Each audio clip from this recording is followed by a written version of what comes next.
Good morning, good afternoon, or good evening, depending on the time you will see this video. I want to quickly share something or encourage somebody out there. Never let the devil see you cry, no matter what. Never let the enemy see you cry. You might be thinking that, what are you talking about? When I'm going through stuff, or when I'm down, when my spirit is so down and I'm overwhelmed with a lot of problems and all that. Yes, I mean it. Never let the devil see you cry. You letting the devil see you cry is giving him authority over your life, telling him that you don't even know your role as a believer. You don't know what plan God has for you. See what I do when I'm always overwhelmed, when I'm always sad, like maybe things are not going on the way I planned it, things are not working out for me the way I wanted. What I do is I just go to God's presence and I just sit there and I start worshiping him. That is even the most difficult thing to do, because when you come to God's presence with a heavy heart, you just want to pour out your heart to tell him that, God, this is not making sense. See, this thing is going upside. But what I do, I flip it around and I start worshiping God. Like I start reminding him of the things he has done for me, how good he has been to me. I start reminding him how faithful he has been to me. I start thinking of the things that I've asked him years back and he did it just the way I asked, or even a better way, and he delivered it a better way. I start just thinking and meditating on those things, and before you know it, my heart will be filled with gratitude. The worship that I'm giving to God starts suppressing whatever it is that that is weighing me down, because God is everywhere. Like, he knows what you're going through. He sees it. He knows what you're going through. He sees what you're going through. But the devil wants us to have a shift of the mindset that when you start going through this thing, you start thinking, God hates me. Why is my own like this? Why is my life different? Why? He'll just make you to dwell on the negativity and you not see the good things God has done. Meanwhile, if you trace it, God has actually been faithful to you. I remember when I was in my uni days, there are some courses that you get, you be like, nobody can pass this course and all that. I'll just tell God, if you help me pass this course, God, hey, I'll worship you. I'll even sow seed. I'll do this. All those promises that we used to make. And at the end of it, I passed and all that. But you pass, you think it's just a normal thing and all that. It was God that did it. Now you have forgotten all those things. There were times you were sick that God came through. There were times you didn't have food to eat, God came through. There were times that a lot of things happened to you that you were thinking that there is no way I'm going to get out of this. That God, you better just kill me, because what is life now? And at the end of it, you came out with testimony. So that period that you're going through something is a time for you to just start reflecting, start telling God, I remember when you did this for me. You were the God that did it, and you can still do this now. Now when I'm in God's presence in that awe, I just start crying. And now my cry is not because I'm crying at what the devil is doing in my life.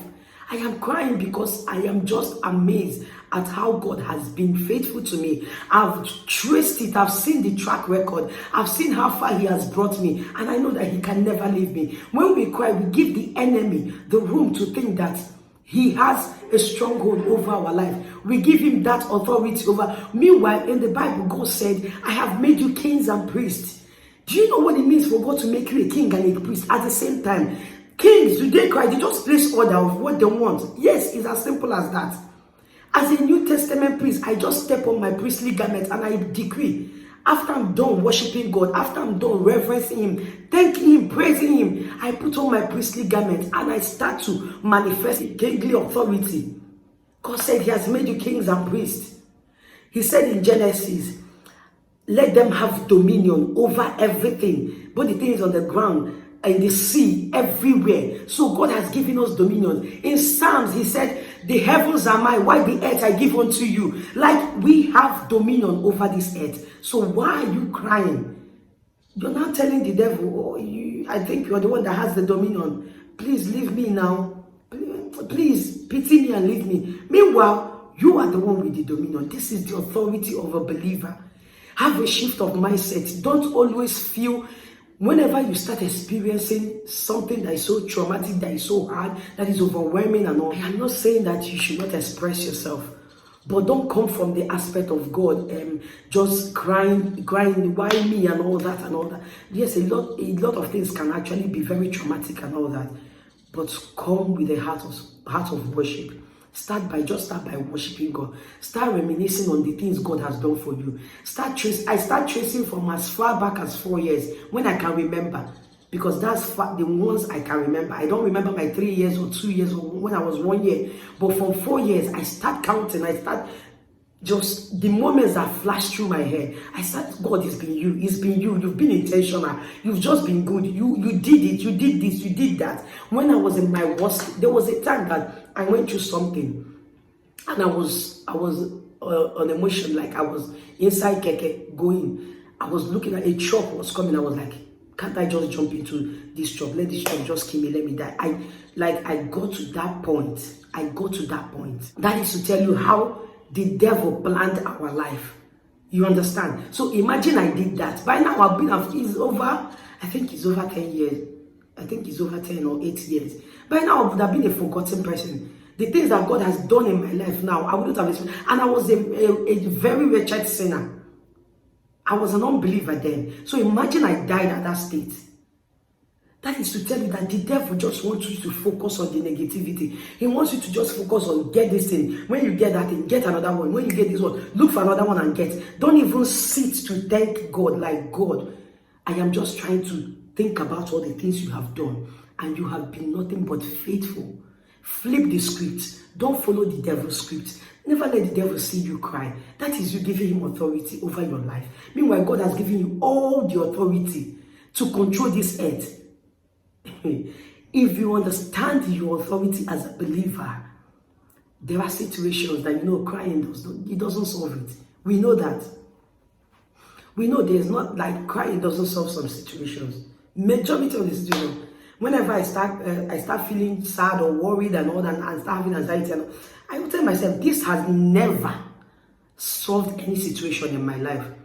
Crying, fear, trouble, I'm bitter, I'm nagging and all. It has never solved the problem. I just run to God's presence and just tell him, sir, look at me. Like, I feel this way, I feel terrible, I feel bad. I will always worship you, I will always love you, I will always adore you. These are the things you've done for me. You did it before, you will do it again. I know who you are. I know the God that I serve. I just start worshiping him. And from there, you will see when you come out of God's presence, or when you leave that, maybe when you're done praying, you see that the heavy burden that you had before you entered his presence, it has gone. And God will sort it out at his own time. I just want to encourage somebody out there. I don't know what you're going through. I don't know what it is that you really need God's help. Just worship God. Think about the things, the times God has come through for you. Stay there. Don't let the devil fill your mind. Don't let the devil fill your mind with negativity. Anything that comes to your mind that is negative is from the devil. God did not create you to be against yourself. If you read the Bible, you will know how God operates. You will be able to differentiate between the devil's thoughts and when God is speaking to you. Stay in the place of worship.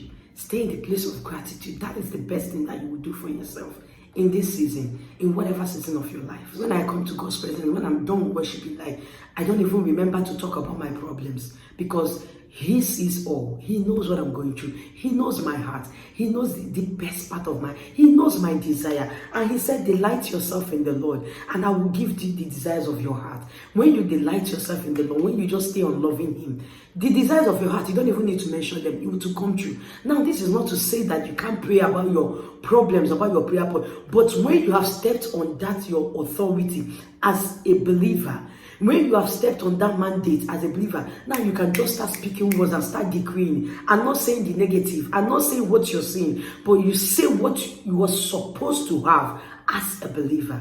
I just hope this helps someone out there. Thank you, and God bless you. I will see you on my next video. Bye.